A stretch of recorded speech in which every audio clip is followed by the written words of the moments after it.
Assalamualaikum warahmatullahi wabarakatuh. Sahabat Bahaul Story, bagaimana kabar kalian? Semoga selalu dalam keadaan sehat, dimudahkan segala urusan dan dilancarkan rezekinya. Amin ya robbal alamin. Kisah Abu Nawas terbebas dari kematian. Pada suatu hari, Abu Nawas berjalan-jalan hingga sampai di kampung pedalaman. Kampung tersebut berada di daerah gurunan jauh dari tempat tinggalnya. Di kampung itu nampak keramaian dan ternyata ada kerumunan orang-orang yang sedang membuat bubur. Ketika Abu Nawas asyik mengamati suasana, tanpa disadari ada puluhan pasang mata yang mengawasinya. Tidak beberapa lama kemudian, Abu Nawas pun sudah tertangkap dan diikat oleh para penduduk setempat. Lalu dia pun dibawa ke tengah-tengah kerumunan orang-orang yang sedang membuat bubur tersebut. Saat ada seseorang yang membawa golok tajam mendekatinya, Abu Nawas tidak tinggal diam saja. Ia pun bertanya, "Hai, kenapa aku ditangkap?" tanya Abu Nawas. Salah seorang dari mereka pun menjelaskan bahwa setiap ada orang asing yang datang ke situ, mereka akan menyembelih lalu mencampurnya ke dalam adonan bubur dan memakannya. Mendengar penjelasan itu, Abu Nawas pun ketakutan juga. Namun meski dalam keadaan terjepit begitu, dia pun masih sempat berpikir dengan jernih. Kalian sudah lihat kan, badanku kurus kering, jadi dagingku tidak banyak. Kalau kalian mau, besok akan aku bawakan temanku yang badannya gemuk, sehingga kalian bisa makan untuk beberapa hari lamanya, ucap Abu Nawas kepada mereka. Aku janji, betul, aku akan janji kepada kalian. Maka lepaskanlah aku, pinta Abu Nawas. Dan karena janjinya itu, akhirnya Abu Nawas pun dilepaskan. Abu Nawas pun sejenak berpikir keras untuk menemukan siasat agar dirinya berhasil membawa temannya yang gemuk. Terlintas di pikirannya bahwa sang Raja Harun ar-Rasyid. Seharusnya Raja tahu kondisi ini dan alangkah baiknya jika dia mengetahuinya sendiri, gumam Abu Nawas dalam hatinya. Abu Nawas pun segera menghadap Raja Harun ar-Rasyid. Akhirnya, dengan berbagai bujuk rayunya, ia pun berhasil mengajak Raja Harun ar-Rasyid ke kampung pedalaman itu. Sesampainya di kampung pedalaman itu, tanpa banyak bicara, warga langsung menangkap Baginda Raja. Abu Nawas pun segera meninggalkan kampung tersebut. Dalam hatinya ia pun berpikir, bila Raja pintar, pasti dia akan bisa membebaskan diri. Tapi kalau tidak, maka Raja pun akan mati. Dan Abu Nawas pun yakin bahwasanya Raja cukup cerdas untuk bisa meloloskan diri dari kampung pedalaman itu.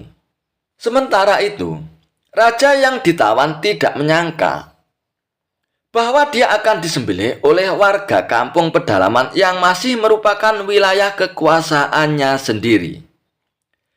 Dalam keadaan takut, Raja pun memiliki inisiatif juga rupanya. Dan ia pun berkata kepada tukang bubur tersebut, "Dagingku ini tidaklah terlalu banyak karena banyak lemaknya. Kalau diizinkan, kalian akan kubuatkan peci kemudian dijual dengan harga yang jauh lebih mahal daripada harga buburmu itu." Bujuk Raja Harun ar-Rasyid kepada warga kampung pedalaman tersebut. Dan akhirnya mereka pun menyetujui dan meminta Raja untuk menyelesaikan peci itu. Dan setelah peci tersebut dibuat, Raja pun dibebaskan. Dan setelah Raja dibebaskan, Akhirnya Abu Nawas pun segera dipanggil oleh Baginda Raja untuk menghadap ke istana, karena telah berani mencelakakan rajanya sendiri. Setelah Abu Nawas menghadap Baginda Raja, Baginda Raja pun berkata, "Wahai Abu Nawas, engkau benar-benar telah membahayakan aku. Kamu harus digantung, Abu Nawas," ujar Baginda Raja dengan geramnya. Namun Abu Nawas minta diberikan waktu untuk pembelaan dirinya. "Baiklah, tapi kalau ucapanmu salah, niscaya engkau akan dibunuh hari ini juga, Abu Nawas," ujar Baginda Raja Harun ar-Rasyid. "Tuanku, alasan hamba menyerahkan kepada pembuat bubur itu karena hamba ingin menunjukkan fakta kepada Paduka. Karena semua kejadian di dalam negeri ini adalah tanggung jawab Paduka kepada Allah Subhanahu wa Ta'ala kelak, Paduka.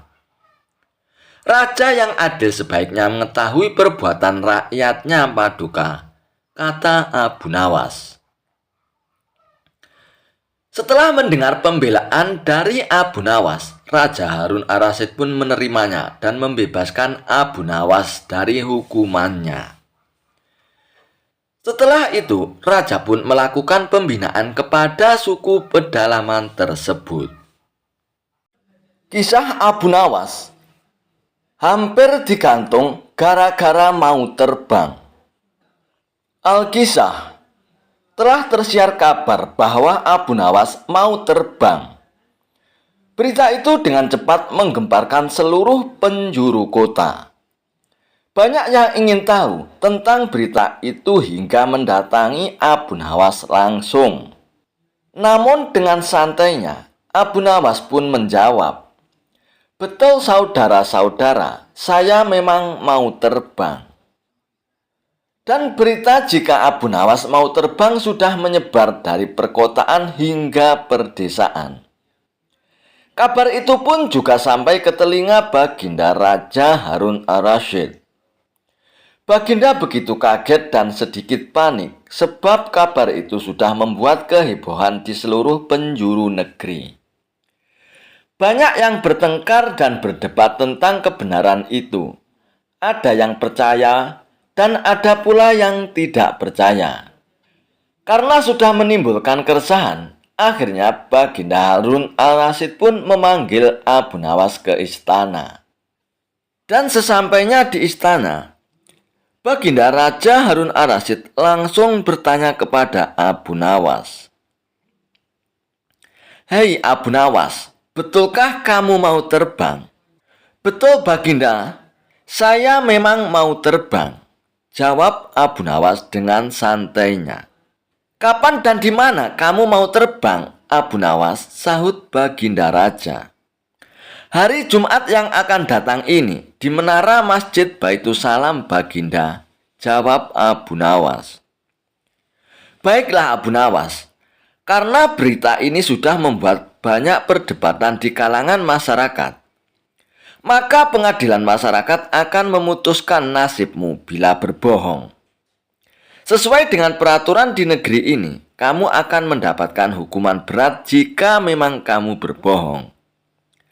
Karena berbohong dan membohongi orang sama saja dengan menipu. Sedangkan menipu bisa dijerat hukuman yang paling berat, yakni hukuman gantung." Banyak orang yang telah mengetahui pemanggilan Abu Nawas di istana oleh Baginda Raja. Abu Nawas telah mendapatkan ancaman. Jika dia benar-benar berbohong, maka dia akan dihukum gantung. Mereka tak sabar menunggu hari di mana Abu Nawas terbang dan akan dieksekusi.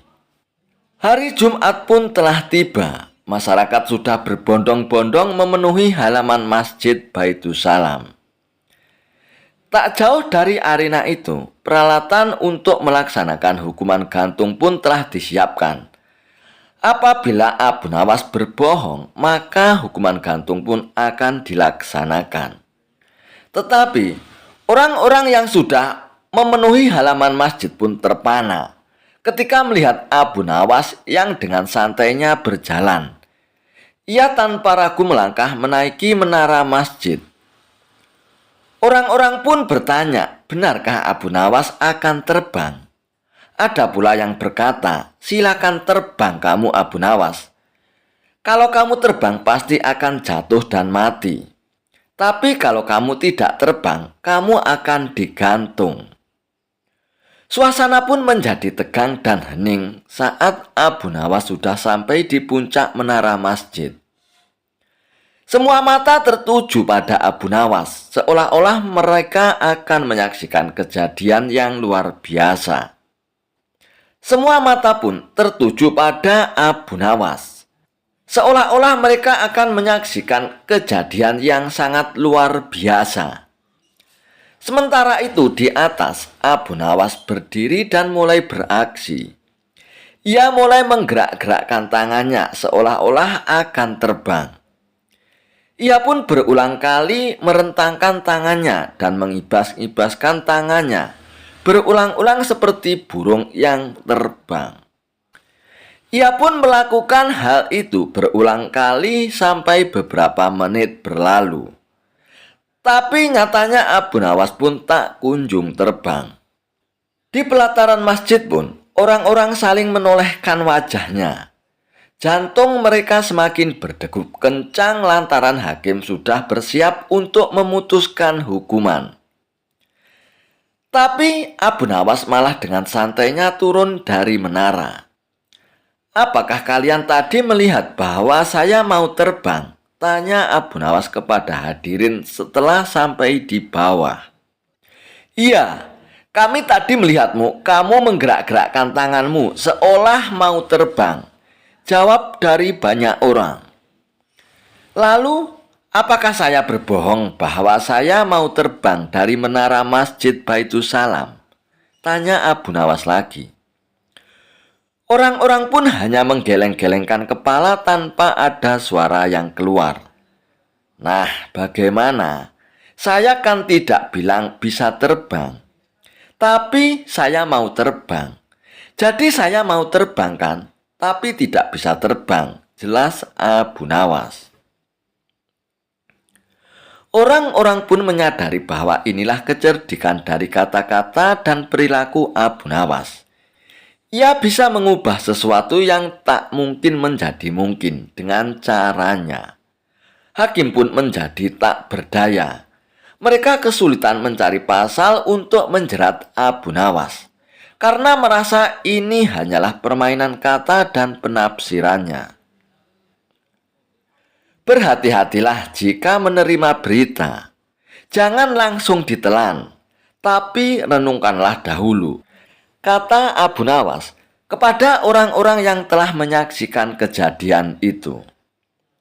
Sesampainya di istana, para Al-Guju menceritakan apa yang terjadi hari itu pada Baginda Raja Harun al-Rasyid. Namun bukannya marah atau kecewa, Baginda Raja malah tertawa terbahak-bahak. Hahaha. Sudah kukira ini hanya ulahnya Abu Nawas. Aku sudah berulang kali dibuatnya tertawa oleh kecerdikan Abu Nawas. Ucap Baginda Raja sambil tersenyum-senyum. Kisah Abu Nawas dihukum masuk ke kandang singa. Karena usil, Abu Nawas sampai membahayakan nyawa Baginda Raja. Dan karenanya Baginda Raja menjadi sangat murka dengan ulah Abu Nawas itu. Sebenarnya perbuatan Abu Nawas semata-mata hanya ingin membalas atas perlakuan Baginda Raja kepadanya.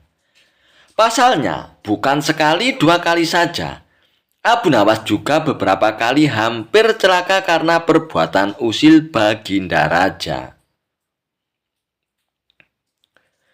Saat ini Baginda Raja diselimuti amarah yang sangat memuncak.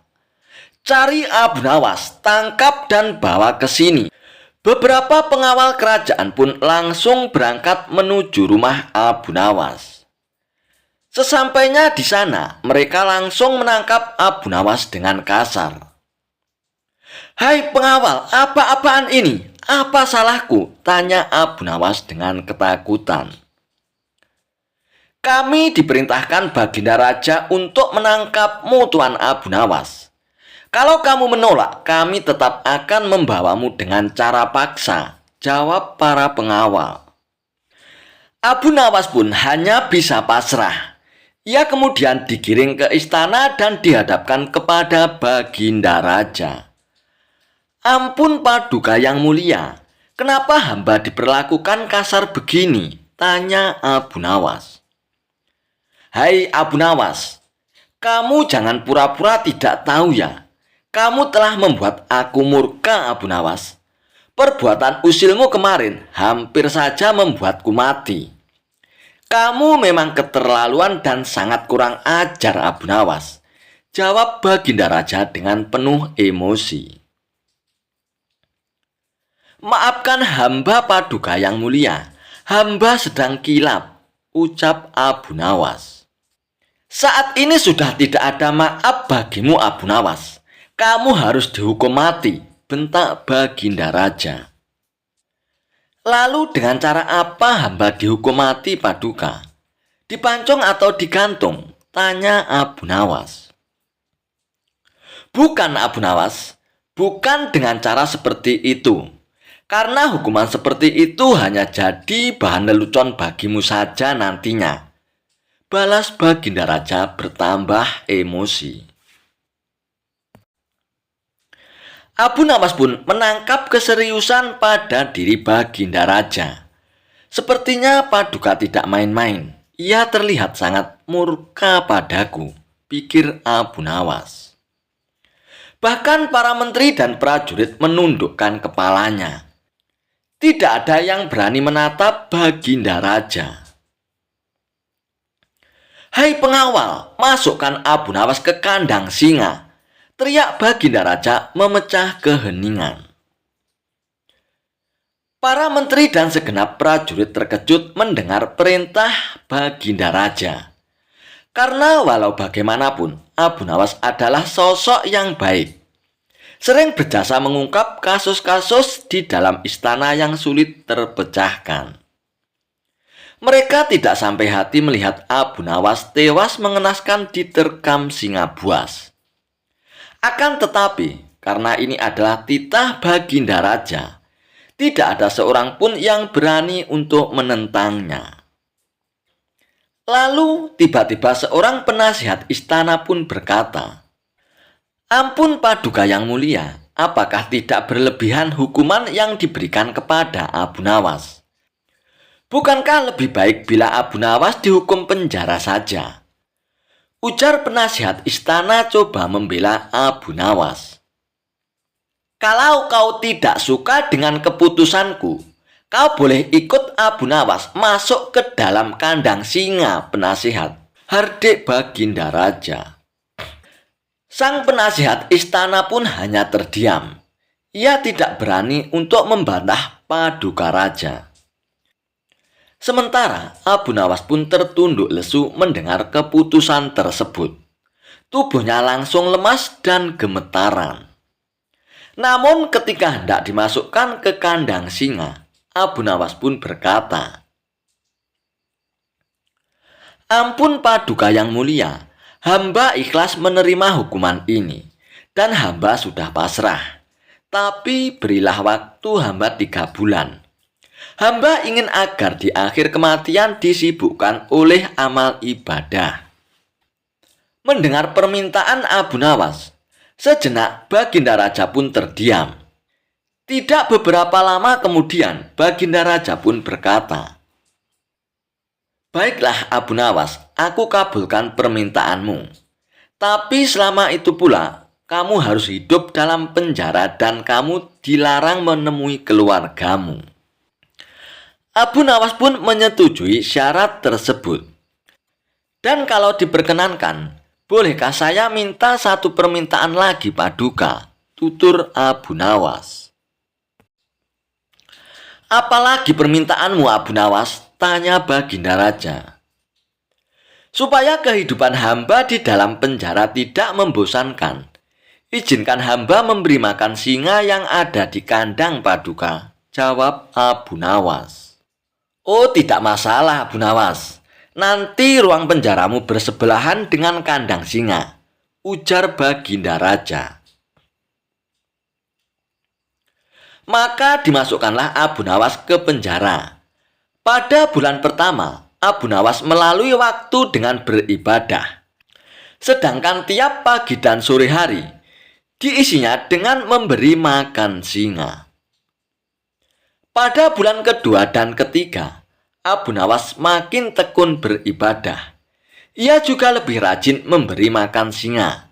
Abu Nawas memperlakukan singa itu layaknya sebagai seorang sahabat. 3 bulan pun akhirnya berlalu dan tibalah saatnya bagi Abu Nawas untuk menjalani hukuman atas perintah Baginda Raja.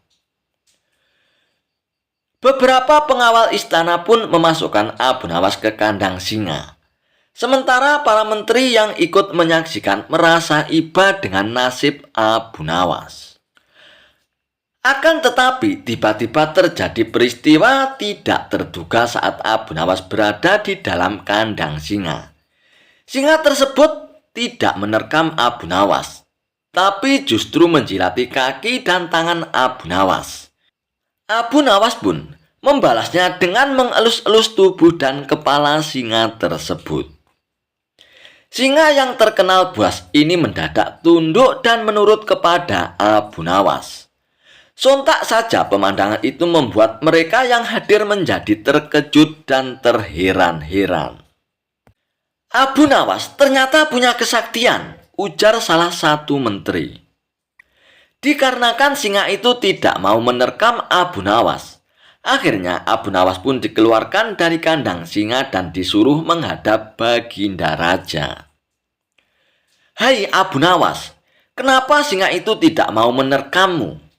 Kamu punya kesaktian apa, Abu Nawas?" tanya Baginda Raja dengan heran. "Paduka yang mulia, sama sekali hamba tidak punya kesaktian apa-apa," jawab Abu Nawas. "Tapi kenapa singa itu tidak mau memakanmu, Abu Nawas?" tanya Baginda Raja lagi. "Begini Paduka yang mulia, selama 3 bulan ini, hamba rutin memberi singa itu makan dan minum. Dan hamba juga memperlakukan dia dengan baik. Oleh sebab itulah, hamba tidak dimangsanya. Sebab dia pikir hamba adalah orang yang berjasa bagi dia. Padahal hanya 3 bulan hamba memperlakukan dia dengan baik, Paduka. Dia memang seekor singa yang buas, tapi dia tahu balas budi. Buktinya, dia tidak memangsa hamba. Sedangkan Paduka sendiri, bertahun-tahun hamba mengabdi kepada Paduka dan berjasa bagi istana ini. Tapi hanya karena satu kesalahan, Paduka begitu tega menjatuhkan hukuman mati kepada hamba." Tutur Abu Nawas menjelaskan. Mendengar penuturan Abu Nawas, akhirnya Baginda Raja pun menyadari akan kesalahannya. "Maafkan aku, Abu Nawas, aku telah berbuat kilap kepadamu. Baiklah, sekarang kamu boleh pulang, dan ini ada hadiah uang untukmu, Abu Nawas. Terimalah sebagai rasa terima kasihku karena telah menyadarkanku," ucap Baginda Raja. Berkat kecerdikannya, Abu Nawas pun akhirnya kembali lolos dari hukuman mati. Kisah Abu Nawas membangun istana di awan. Abu Nawas belum kembali. Kata istrinya, ia bersama seorang pendeta dan seorang ahli yoga sedang melakukan pengembaraan suci. Padahal saat itu, Baginda amat membutuhkan bantuan Abu Nawas. Beberapa hari terakhir ini, Baginda merencanakan membangun istana di awang-awang karena sebagian dari raja-raja negeri bersahabat telah membangun bangunan-bangunan yang luar biasa. Baginda tidak ingin menunggu Abu Nawas lebih lama lagi. Beliau mengutus beberapa orang kepercayaannya untuk mencari Abu Nawas. Mereka tidak berhasil menemukan Abu Nawas karena Abu Nawas ternyata sudah berada di rumah ketika mereka baru berangkat. Abu Nawas pun menghadap Baginda Raja Harun Ar-Rasyid.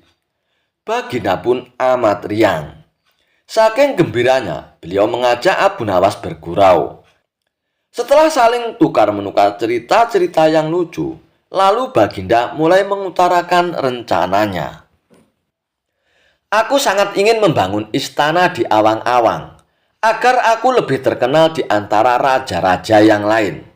Adakah kemungkinan keinginanku itu terwujud, Abu Nawas? Tanya Baginda Raja kepada Abu Nawas.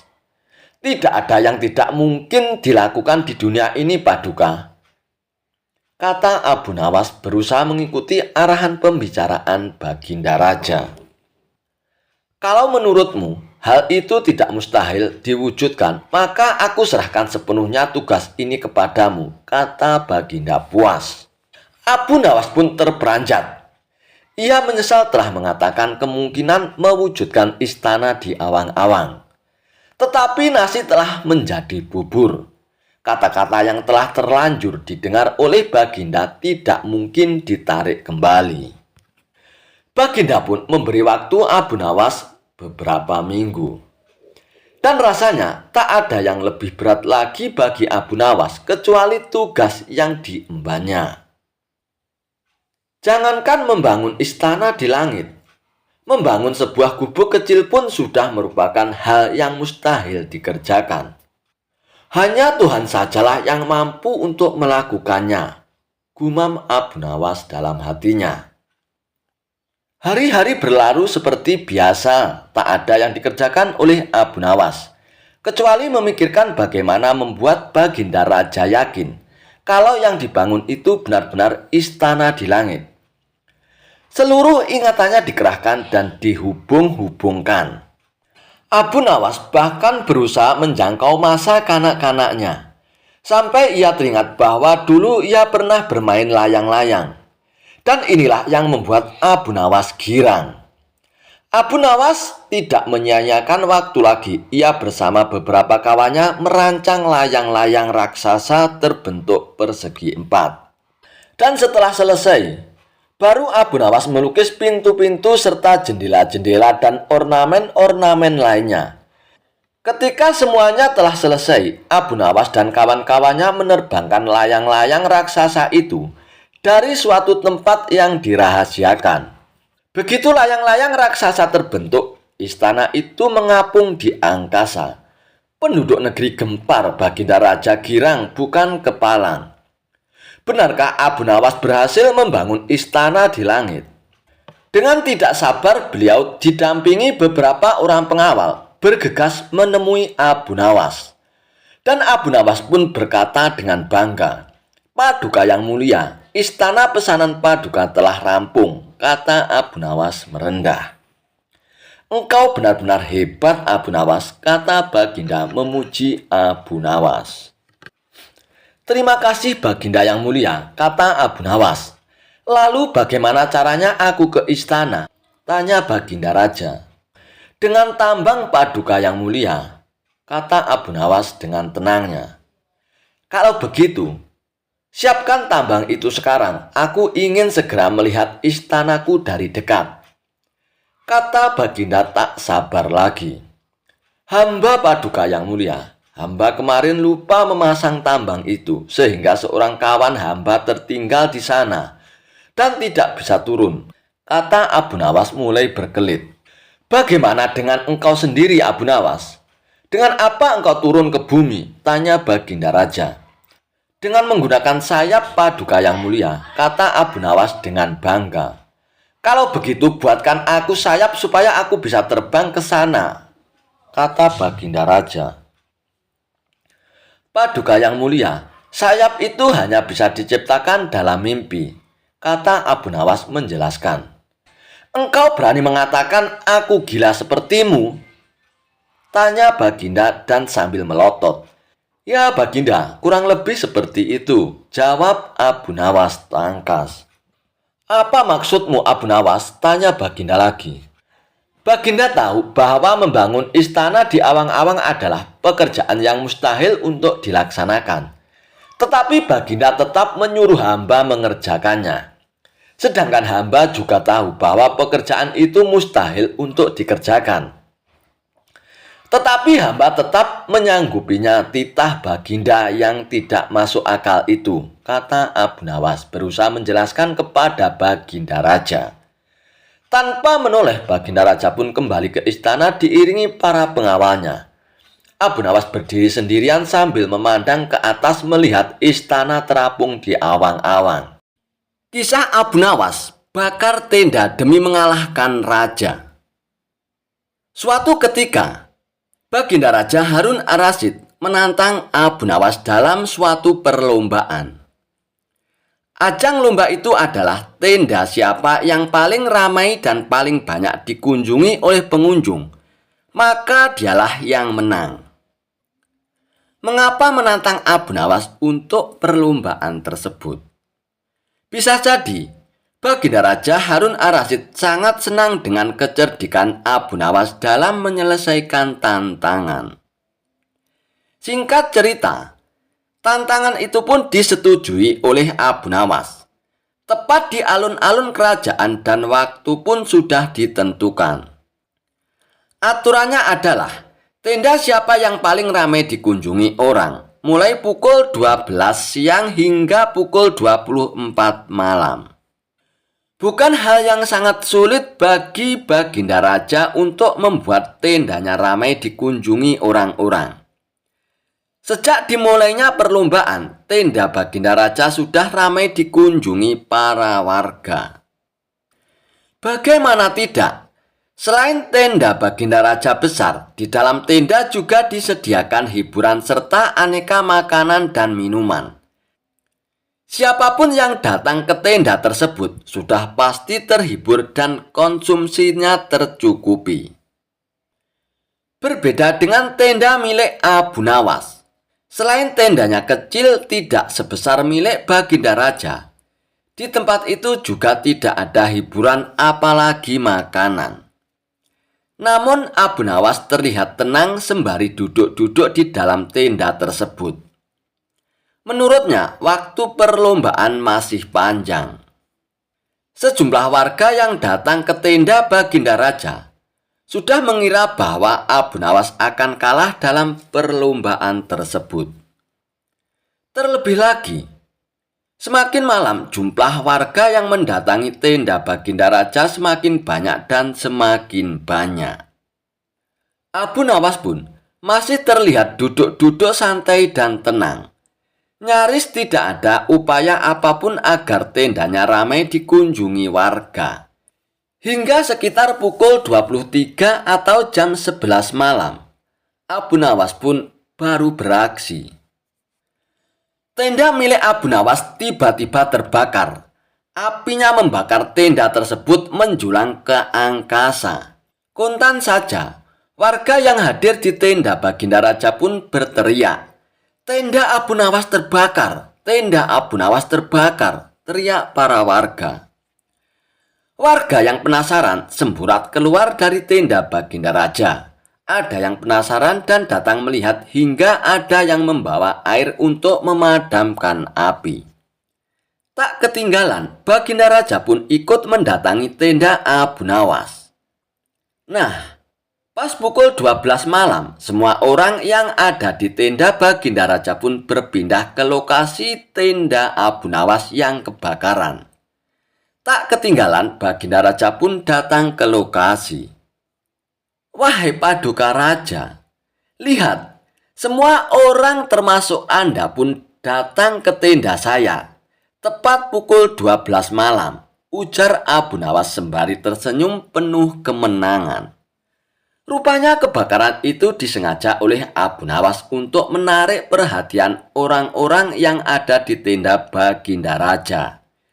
Termasuk Baginda Raja pun terkecoh untuk datang ke tenda Abu Nawas. Lalu Baginda Raja pun beranjak pergi. Ia pun merasa kalah. Ia merasa kesal. Ia merasa bahwa ia telah dikerjai oleh Abu Nawas. Dijebak raja, Abu Nawas harus bertelur. Baginda raja masih penasaran ingin mengalahkan argumen Abu Nawas. Maka dirancang siasat Abu Nawas harus bertelur. Siasat ini diatur sedemikian rupa agar Abu Nawas harus bertelur seperti ayam. Kata Baginda raja, pokoknya jebakan agar Abu Nawas harus bertelur ini tidak boleh gagal. Baginda sudah sangat yakin siasatnya kali ini akan berhasil. Abu Nawas yang selalu memiliki argumen saat dikerjai memang membuat geram raja. Raja ingin sekali sosok Abu Nawas ini bisa dipermalukan. Baginda raja memiliki kebiasaan setiap akhir pekan berendam di kolam air hangat. Para menterinya selalu menemani di kolam rendam sambil berdiskusi ringan. Ide menjebak Abu Nawas harus bertelur juga saat Baginda raja berendam di air hangat ini. Kata Baginda raja, akhir pekan nanti kita akan mengundang Abu Nawas turut berendam bersama. Nanti kalian semua datang lebih awal. Siapkan telur ayam di dalam kolam, kata Baginda raja. Nanti saya akan perintahkan semua yang bersama kita di kolam rendam harus bisa bertelur. Bagi yang tidak bisa akan dihukum. Begitu Baginda raja mengatur siasatnya. Para menteri pun tertawa mendengar siasat Baginda raja. Mereka semua sudah membayangkan bagaimana Abu Nawas harus bertelur dan gagal. Baginda raja akan memberinya hukuman, maka label Abu Nawas cerdas akan langsung ambiar. Begitu pikiran para menteri dan Baginda raja. Tibalah akhir pekan yang direncanakan. Abu Nawas tanpa curiga datang memenuhi undangan Baginda raja. Seperti yang sudah direncanakan, para menteri dan Baginda raja sudah datang lebih dulu mempersiapkan telur dan menaruhnya di dalam kolam rendam air hangat. Setelah semua berkumpul, Baginda raja memberikan pengumuman. Sekarang ini aku perintahkan semua yang ikut berendam di kolam air hangat harus bisa bertelur, kata Baginda raja. Abu Nawas pun tersentak mendengar pengumuman Baginda raja. Dia pun mulai mencium gelagat yang tidak beres. Baginda raja pun melanjutkan, jika ada di antara kita yang tidak bisa bertelur, akan diberi hukuman. Para menteri yang hadir tidak ada yang membantah. Mereka serempak menjawab, baiklah Paduka, kami akan laksanakan. Abu Nawas pun makin yakin ada muslihat buruk. Dirinya sudah masuk jebakan Baginda raja. Menurut akal sehat batin Abu Nawas, mana ada manusia yang bisa bertelur. Tetapi karena Baginda raja yang bertitah, tentu tidak bisa dibantah. Abu Nawas berpikir sangat keras untuk lolos dari jebakan ini. Sementara para menteri satu persatu masuk ke dalam kolam rendam air hangat. Mereka menyelam agak lama dan muncul ke permukaan dengan membawa telur. Paduka, kami sudah laksanakan titah Paduka. Kini kami sudah bertelur, lapor para menteri itu satu persatu. Baginda melirik ke arah Abu Nawas yang kebingungan. Wajah Abu Nawas tampak pucat pasi. Melihat itu, Baginda pun senang sekali. Kemudian Baginda raja pun turun ke kolam rendam air hangat itu. Menyelam sesaat kemudian muncul dengan membawa telur. Hai Abu Nawas, semua sudah bisa bertelur. Sekarang giliranmu Abu Nawas. Harus bertelur. Ayo, atau kamu akan aku beri hukuman nanti, teriak Baginda raja. Abu Nawas pun perlahan masuk ke dalam kolam air hangat itu. Dia belum menyelam, hanya memainkan air saja, membasahi dadanya. Abu Nawas sedang berpikir memecahkan jebakan Baginda raja ini. terutama agar selamat dari hukuman. Dan akhirnya Abu Nawas pun menyelam sambil terus berpikir. Agak lama ia menyelam sampai mulai sesak dan memutuskan muncul ke permukaan. Begitu Abu Nawas muncul ke permukaan kolam, semua tertawa senang sekali. Kali ini Abu Nawas kena pedaya. Selain itu, julukan orang cerdik yang selalu ada jawaban kalau ditantang Baginda Raja akan ambyar ataupun hancur. Muslihat Baginda Raja akan membuat Abu Nawas dihukum karena gagal bertelur. Baginda juga terlihat paling senang. Idenya berhasil membuat Abu Nawas tidak berdaya. "Abu Nawas, mana telurmu?" teriak Baginda Raja tidak sabar. Abu Nawas tiba-tiba berlaku aneh. Tangannya dikepak-kepakkan seperti ayam. Lalu dia berkokok meniru ayam jantan. "Kukuruyuk, kukuruyuk, kukuruyuk." Baginda Raja pun tersentak heran melihat kelakuan aneh Abu Nawas. "Maaf Paduka, saya tidak bisa bertelur," jawab Abu Nawas sambil kembali berkokok. "Kukuruyuk." "Kenapa? Berarti kamu akan dihukum," tegas Baginda Raja. "Saya merasakan diri saya ini ayam jantan Paduka. Jadi tidak mungkin bertelur. Hanya ayam betina saja yang bisa bertelur Baginda," ujar Abu Nawas sambil mengepak-ngepakkan kedua tangannya dan berkokok lagi.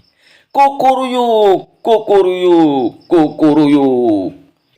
Baginda Raja pun dan para menteri seperti ditampar keras oleh jawaban Abu Nawas. Baginda Raja pun bergegas mengambil pakaian dan beranjak tanpa berkata-kata lagi. Jebakan untuk Abu Nawas yang harus bertelur tak disangkanya gagal total. Malah dirinya dipermalukan, disamakan dengan ayam betina. Para menterinya juga mengikuti pergi meninggalkan Abu Nawas yang masih berkokok berkukuruyuk meledek mereka. Kisah Abu Nawas menangkap matahari. Alkisah. Pada suatu saat, Baginda Raja ingin membuat rakyatnya bahagia. Pasalnya, rakyat mengeluhkan kepada Raja tentang betapa panasnya terik matahari kala itu. Karena itulah Raja mengadakan sayembara untuk menangkap matahari. Namun hingga memasuki waktu yang ditentukan, tak ada seorang pun yang menyatakan kesanggupannya menangkap matahari. Sang raja pun lalu langsung menunjuk si Abu Nawas untuk menangani hal ini. "Cepat panggil Abu Nawas kemari, ada tugas penting yang harus dia lakukan," perintah Baginda Raja kepada beberapa pengawalnya. Singkat cerita, datanglah Abu Nawas menghadap Baginda Raja. "Ampun Paduka yang mulia, ada apa gerangan Paduka memanggil hamba?" tanya Abu Nawas. "Begini Abu Nawas, beberapa hari ini saya mendapatkan banyak pengaduan dari rakyatku," jawab Baginda Raja. "Kalau boleh tahu apa pengaduan mereka Paduka yang mulia? Barangkali hamba bisa membantunya Paduka," balas Abu Nawas. Baginda Raja pun akhirnya menceritakan apa yang dikeluhkan masyarakatnya akhir-akhir ini. Kemudian Abu Nawas menanyakan apa yang dikehendaki oleh sang raja dengan kondisi seperti itu. Raja pun kemudian menceritakan idenya untuk menangkap matahari. Dan ia pun menunjuk Abu Nawas untuk melakukannya. "Bagaimana kalau matahari ditangkap saja Abu Nawas, dan orang yang pantas untuk melakukan pekerjaan itu adalah kamu Abu Nawas," ujar Baginda Raja. Mendengar perintah Baginda Raja, Abu Nawas pun langsung tertunduk lemas. "Apa tidak ada cara lain Paduka? Misalnya mereka diliburkan dulu bekerja di ladang," kata Abu Nawas mengusulkan. Usulan Abu Nawas itu pun ternyata tidak diterima oleh Baginda Raja. Karena jika mereka diliburkan, mereka tidak bisa makan. Tidak bisa, Abu Nawas. Kalau mereka libur berladang, lalu mereka mau makan apa? Jalan satu-satunya, matahari harus ditangkap, Abu Nawas, balas Baginda Raja. Abu Nawas pun hanya terdiam. Dalam hatinya, ia berkata, mungkin matahari bisa ditangkap, pekerjaan yang mustahil untuk dilakukannya. Namun karena ini adalah titah Baginda Raja, mau tidak mau Abu Nawas harus menerimanya. Sekarang kamu pulanglah, Abu Nawas, dan besok kamu harus kembali ke sini untuk menangkap matahari.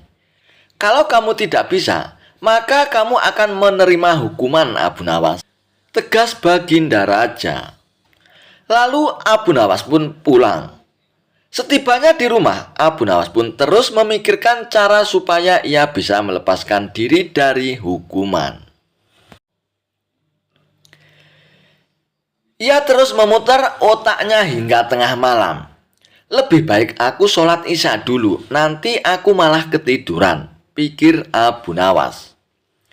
Ia pun kemudian menuju kolam untuk mengambil air wudhu. Saat ia hendak mengambil air, bayangan dirinya ada di dalam air tersebut. Disitulah akhirnya Abu Nawas mendapatkan ide untuk menangkap matahari. Keesokan paginya, dengan wajah ceria, Abu Nawas pun pergi ke istana menghadap Baginda Raja. "Hai Abu Nawas, apakah kamu sudah siap menangkap matahari?" tanya Baginda Raja. "Saya sudah siap, Paduka, tapi saya minta disediakan peralatan untuk menangkapnya," jawab Abu Nawas. "Apa yang kau butuhkan, Abu Nawas? Katakan kepadaku," balas Baginda Raja. Abu Nawas pun kemudian meminta sesuatu yang perlu disiapkan untuk menangkap matahari. "Saya minta ember yang berisi air dan juga kantong besar yang tidak bocor," pinta Abu Nawas. Setelah peralatan dipersiapkan, Abu Nawas pun mengajak salah satu menteri ke tengah lapangan. "Kamu lihatkan matahari itu," kata Abu Nawas sambil menunjuk bayangan matahari yang berada di dalam ember berisi air. "Sekarang aku akan masukkan ke dalam kantong ini," ucap Abu Nawas sambil memasukkan air yang berada di dalam ember. Sang menteri pun lantas menghadap pada sang raja untuk memberitahu pekerjaan yang sudah dilakukan Abu Nawas. Namun sang raja tentu belum percaya sebab panas matahari masih terasa menyengat. "Baiklah, sekarang perintahkan pada Abu Nawas untuk membungkus matahari itu dan bawakan padaku," titah Baginda Raja. Lalu menteri itu pun menghadapkan Abu Nawas kepada Baginda Raja dengan membawa kantong berisi air. "Paduka yang mulia, mataharinya sudah aku bungkus dalam kantong ini," tutur Abu Nawas. "Hai Abu Nawas, coba kamu lihat keluar, mataharinya masih ada dan aku juga masih merasakan panasnya," sanggah Baginda Raja. "Tak percaya benar yang mulia ini, tapi sesungguhnya itu matahari kedua Baginda," timpal Abu Nawas. "Yang benar saja kamu ini, Abu Nawas. Hanya ada satu matahari di dunia ini," sahut Baginda Raja. "Paduka yang mulia, memang benar. Ketika matahari berhasil saya tangkap, dunia menjadi gelap gulita. Lalu Allah langsung menggantikannya dengan matahari yang baru," ujar Abu Nawas. Baginda Raja pun kemudian memastikan apakah isi kantong besar tersebut berisi matahari atau bukan. Lalu ia pun membuka kantong tersebut, ternyata isinya hanya air. "Mana mataharinya, Abu Nawas? Kamu jangan mengerjai aku ya," hardik Baginda Raja. "Paduka, membukanya jangan di dalam ruangan, karena matahari paling tidak suka dengan ruangan tertutup. Pasti dia tidak akan menampakkan dirinya, Paduka," jawab Abu Nawas untuk beralasan. Matahari hanya mau menampakkan dirinya kalau dia melihat ada saudaranya di atas paduka, ujar Abu Nawas. Lalu Abu Nawas pun mengajak Baginda Raja ke tengah lapangan dengan membawa kantongnya yang berisi air. Ini saya buka kantongnya, Baginda. Itu kan ada mataharinya, tutur Abu Nawas sambil menunjukkan kepada Baginda Raja. Baginda Raja pun hanya bisa geleng-geleng kepala dengan kecerdikan Abu Nawas ini. Dan akhirnya ia pun memberikan hadiah kepada Abu Nawas. Abu Nawas menduduki singgasana raja. Kecerdikan akal dan pikiran Abu Nawas sudah tersebar di seluruh penjuru kerajaan yang dipimpin oleh Raja Harun ar-Rasyid. Bahkan raja sendiri pun mengakui kehebatan Abu Nawas sehingga mengajaknya tinggal di dalam istana. Raja Harun ar-Rasyid pun telah memberikan kebebasan kepada Abu Nawas untuk keluar masuk istana tanpa prosedur yang terbelit-belit. Dengan kehadiran Abu Nawas di istana, maka Baginda Raja pun dapat setiap saat meminta pertimbangan pendapat kepada Abu Nawas dalam setiap keputusannya sebagai penasihat kerajaan.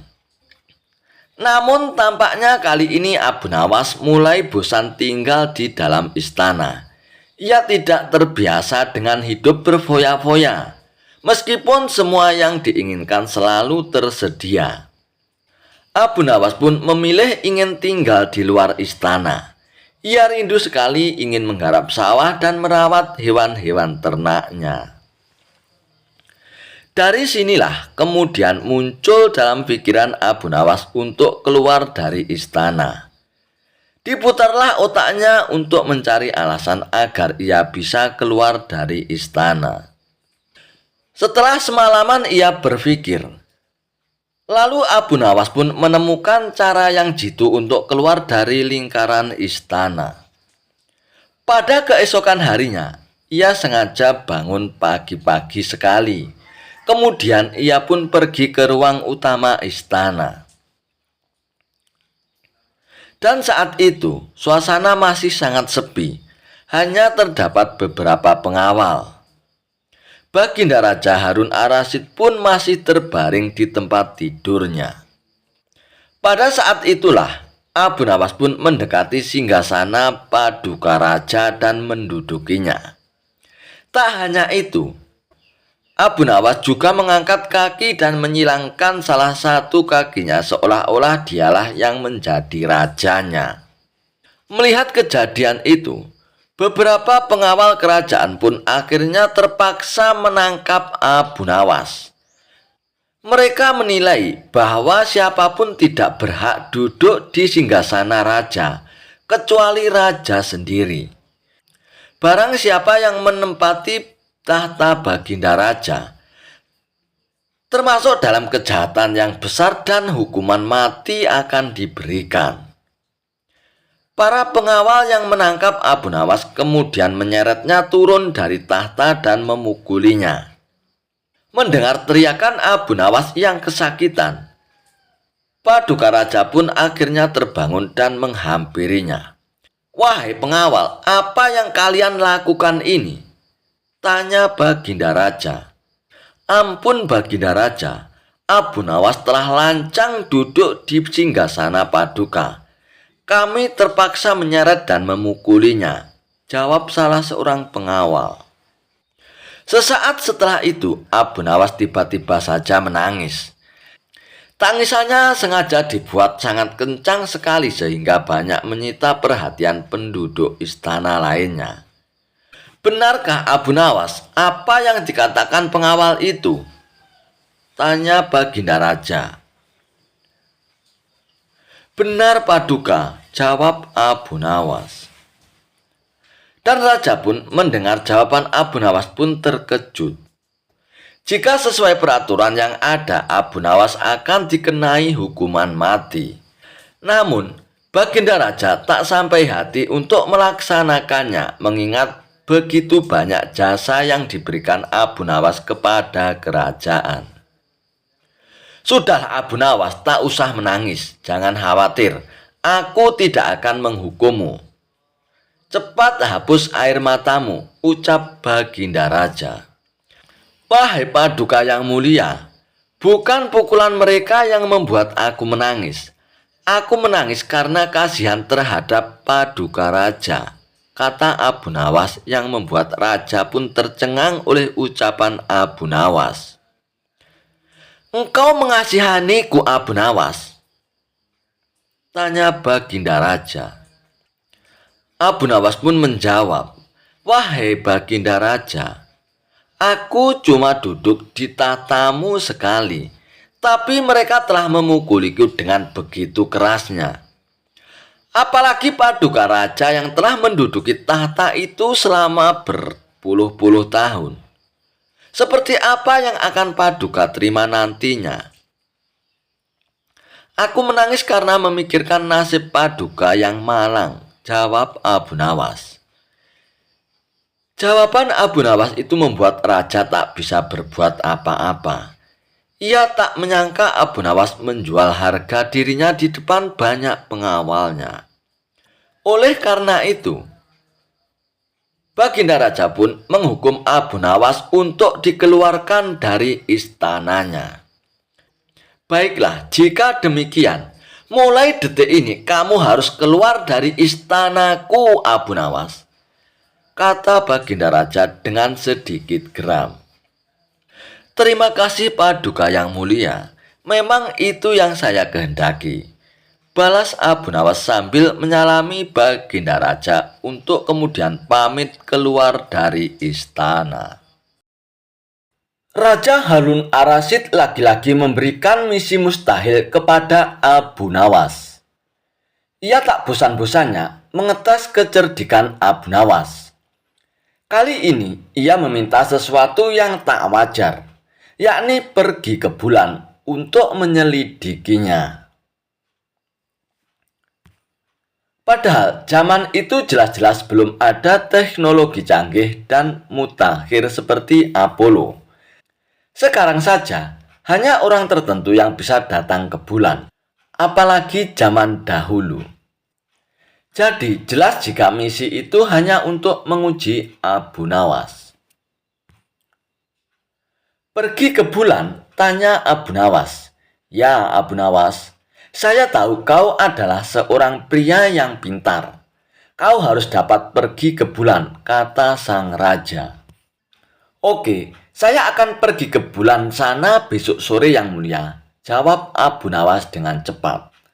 Raja pun terkejut, ia tak menyangka bahwa Abu Nawas mengiyakan tantangannya itu. Lalu Raja Harun Ar-Rasyid pun bertanya, dari mana kamu akan pergi Abu Nawas? Dari rumahku, jawab Abu Nawas. Baiklah, saya akan pergi ke sana untuk melihat kau pergi ke bulan besok malam, kata sang raja. Malam itu raja berikut para menterinya pergi ke rumah Abu Nawas. Bulan purnama bersinar dengan terang, bintang-bintang menyebar berkilau di seluruh penjuru langit. Ketika raja dan para menterinya tiba di rumah Abu Nawas sudah tak ada di rumah. Mereka hanya bertemu dengan istrinya. Di mana Abu Nawas? Tanya sang raja kepada istri Abu Nawas. Dia baru berangkat ke bulan yang mulia. Dia berkata kalau akan kembali segera, jawab istri Abu Nawas. Bagaimana cara Abu Nawas pergi ke bulan? Tanya salah satu menteri penasaran. Dia memanjat pohon pelem di sebelah sana dan akan kembali melalui pohon pelem itu juga, jawab istri Abu Nawas. Raja dan para menteri kemudian menghampiri pohon pelem yang ditunjukkan oleh istri Abu Nawas. Dan terlihatlah bayangan seseorang yang sedang turun dari pohon pelem itu. Apakah itu kau Abu Nawas? Tanya sang raja. Iya, ini saya Abu Nawas Baginda, jawab Abu Nawas. "Apakah kau menyelidiki bulan dari pohon pelem itu?" tanya sang raja. "Saya melakukan penyelidikan ketika bulan mencapai tanah. Pohon hanya sekedar tangga lewat untuk saya pergi ke bulan," jawab Abu Nawas. Raja Harun ar-Rasyid pun tersenyum dengan perkataan Abu Nawas. Ia kemudian menanyakan apa yang dilihatnya di sana. "Tanah dan gunung-gunung, tidak ada tumbuhan di sana," kata Abu Nawas. Masih tak percaya, Raja Harun ar-Rasyid pun meminta saksi yang bisa menjelaskan jika memang Abu Nawas bisa pergi ke bulan. Dan tahu apa jawab Abu Nawas? Ia bahkan mengatakan tak cuma bisa memberikan 3 atau 5 saksi. Ia bisa memberikan 10 hingga ribuan kesaksian. "Siapa mereka yang bersaksi?" tanya sang raja. Abu Nawas kemudian mengarahkan jarinya ke langit. "Bintang-bintang adalah saksiku. Jika Anda tidak mempercayaiku, Anda dapat menanyakan langsung kepada mereka," kata Abu Nawas dengan yakin. Mendengar jawaban itu, sang raja pun tertawa. "Mengapa kau tak menunggu kami menyaksikan kau pergi ke bulan?" tanya sang raja. "Anda terlambat, Yang Mulia. Saya hanya dapat pergi ke bulan pada waktu tertentu saja." Ajaran sesat Abu Nawas, "Sholat gak usah rukuk dan sujud." Khalifah Harun ar-Rasyid terkejut bukan kepalang tatkala mendengar kabar Abu Nawas sudah ngawur bin ngaco. Bagaimana tidak ngawur? Tokoh yang mulai banyak pengikutnya ini mengeluarkan fatwa sangat kontroversial. Dia bilang sholat tidak perlu ada rukuk dan sujud. Baginda Raja menganggap Abu Nawas sudah berlaku sombong terhadap Allah Subhanahu wa Ta'ala. Sama persis dengan setan yang menolak sujud kepada Nabi Adam. Hukuman yang pantas bagi orang seperti itu tentulah hukuman mati. Kadangkala, Baginda Raja menyesali diri di saat dirinya sudah sangat akrab dengan Abu Nawas. Mengapa ia masih saja berlaku ngawur? Benar, belakangan ini Baginda sudah amat akrab dengan Abu Nawas. Sampai-sampai Abu Nawas memanggil dirinya bukan Baginda lagi. Ia memanggil saudaraku atau ya akhi. Kini kesabaran Khalifah tak terbendung lagi. Ketika ia mendengar juga Abu Nawas mengatakan Khalifah suka fitnah. Abu Nawas layak dipancung karena melanggar syariat Islam yang menyebarkan fitnah. Begitu usul para pembantu Baginda. Khalifah pun terpancing. Untung ada seorang pembantunya yang memberi saran hendaknya Khalifah melakukan tabayun atau konfirmasi. "Hai Abu Nawas, benar kamu berfatwa dalam sholat tidak perlu rukuk dan sujud?" tanya Khalifah dengan ketus. "Benar saudaraku," jawab Abu Nawas dengan enteng dan tenang. Khalifah pun kembali bertanya dengan nada suara yang lebih tinggi. "Benar kamu berkata kepada masyarakat bahwa aku Harun ar-Rasyid adalah seorang khalifah yang suka fitnah?" "Benar saudaraku," jawab Abu Nawas tanpa merasa bersalah.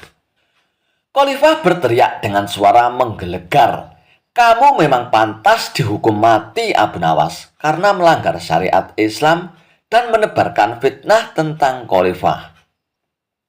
"Saudaraku," ucap Abu Nawas sembari tersenyum, "memang hamba tidak menolak bahwa hamba telah mengeluarkan 2 pendapat tadi.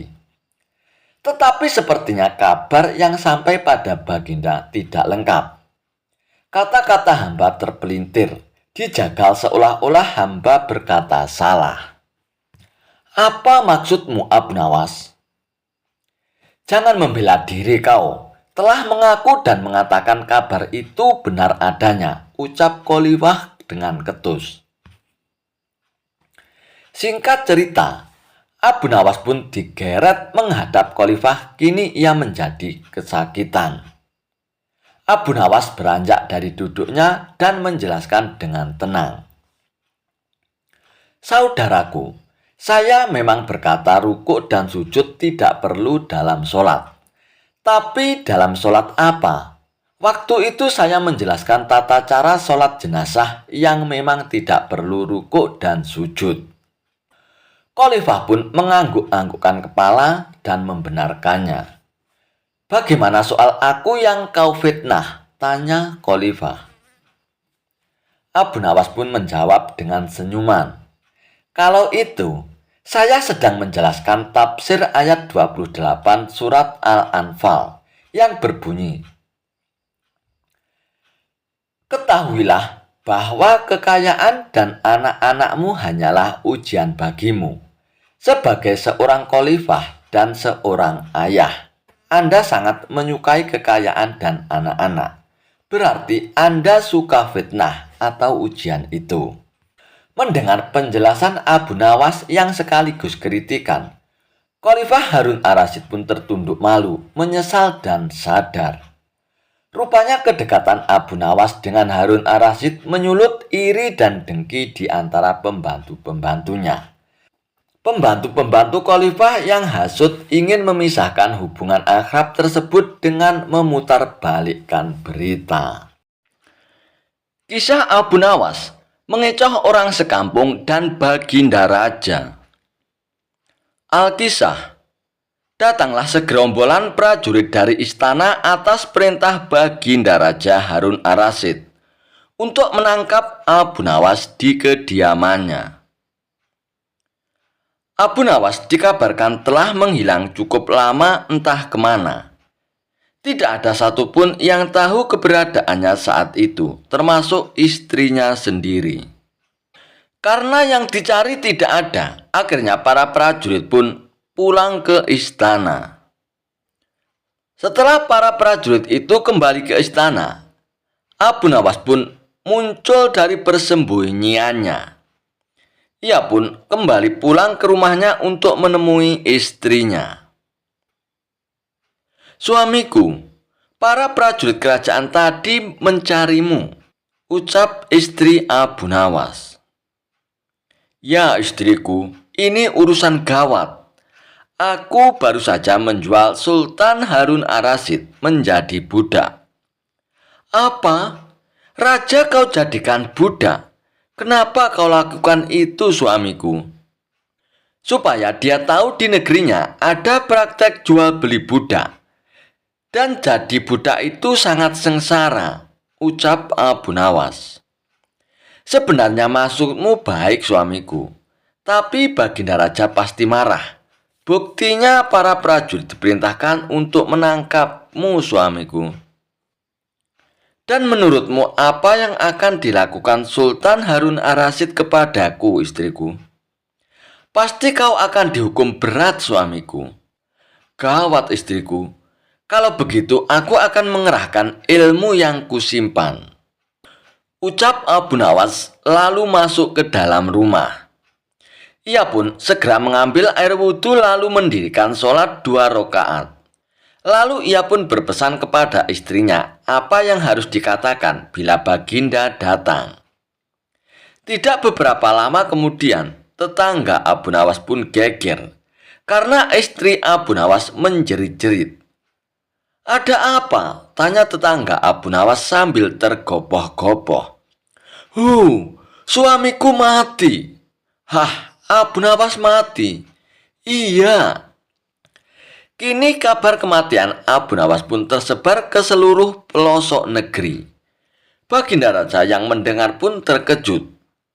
Kemarahan dan kegeraman beliau pun agak susut mengingat Abu Nawas adalah orang yang paling pintar menyenangkan dan menghibur Baginda Raja.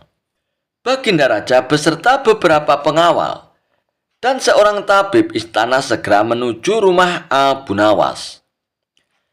Tabib segera memeriksa Abu Nawas. Sesaat kemudian ia pun memberi laporan kepada Baginda Raja bahwa Abu Nawas memang telah mati beberapa jam yang lalu.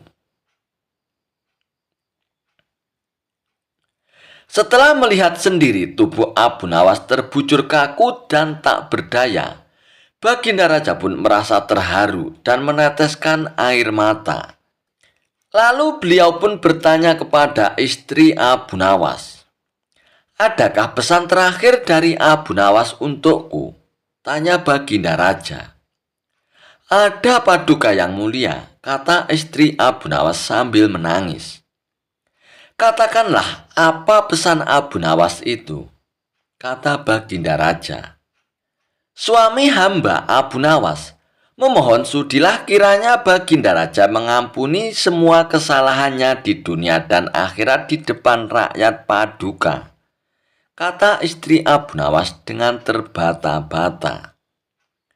"Baiklah, kalau itu permintaan Abu Nawas yang terakhir, aku akan menyanggupinya," kata Baginda Raja. Jenazah Abu Nawas pun lalu dimasukkan ke dalam keranda. Kemudian Baginda Raja pun mengumpulkan rakyatnya di tanah lapang. Lalu beliau pun berkata, "Wahai rakyatku, dengarkanlah bahwa hari ini aku Sultan Harun Ar-Rasyid telah memaafkan segala kesalahan Abu Nawas yang telah diperbuat terhadap diriku dari dunia hingga akhirat. Dan kalianlah sebagai saksinya." Usai Baginda Raja berkata, tiba-tiba dari dalam keranda yang terbungkus kain hijau terdengar suara keras, "Syukur!" Seketika pengusung jenazah pun ketakutan, apalagi melihat Abu Nawas bangkit berdiri seperti mayat hidup. Seketika rakyat yang berkumpul pun lari tunggang langgang bertubrukan dan banyak yang jatuh tergilir. Abu Nawas sendiri segera berjalan ke hadapan Baginda Raja. Pakaiannya yang putih-putih bikin Baginda Raja pun gemetaran. Kau sebenarnya mayat hidup atau memang kau hidup lagi?" tanya Baginda Raja dengan gemetar. "Hamba masih hidup, tuanku yang mulia. Hamba mengucapkan terima kasih yang tak terhingga atas pengampunan tuanku," ucap Abu Nawas. "Jadi kau masih hidup, Abu Nawas?" "Ya Baginda Raja, saya masih segar bugar dan buktinya kini hamba merasa lapar dan ingin segera makan," ucap Abu Nawas. "Kurang ajar kau, Abu Nawas. Ilmu apa yang kau pakai?" "Ilmu dari Maha Guru Sufi guru hamba yang sudah meninggal yang mulia," ucap Abu Nawas. "Kalau begitu ajarkan ilmu itu kepadaku, Abu Nawas," kata Baginda Raja membujuk Abu Nawas. "Tidak mungkin Baginda, hanya guru hamba yang mampu melakukan. Hamba tidak bisa mengajarkan sendiri, Paduka," ucap Abu Nawas. "Dasar pelit kau, Abu Nawas." Baginda Raja pun menggerutu merasa kecewa. Sambil ia pun pergi meninggalkan Abu Nawas untuk kembali ke istana dan merasa geram.